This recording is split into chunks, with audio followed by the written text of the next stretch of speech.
سلطان محمود غزنوی کا قصہ لکھا ہے تفسیر روح المعانی سورۃ انبیاء میں کہ وہ ایک دفعہ ایک وزیر کے ہاں مہمان ہوئے. وزیر نے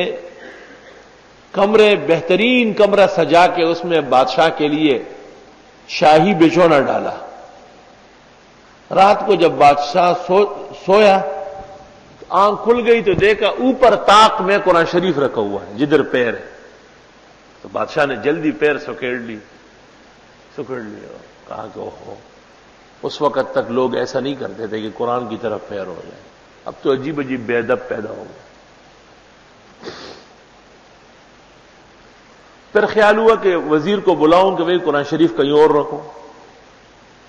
خیال آیا کہ محمود قرآن شریف کیوں نکالتے ہو، خود نکل جاؤ.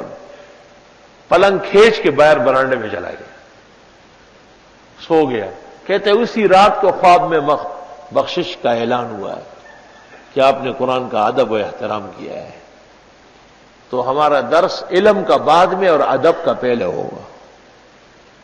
قرآن کریم جن تیپائیوں پر رکھا جاتا ہے ان تیپائیوں کو پھلانگنے بھی نہ جائے گا، وہ بھی احترام ہے.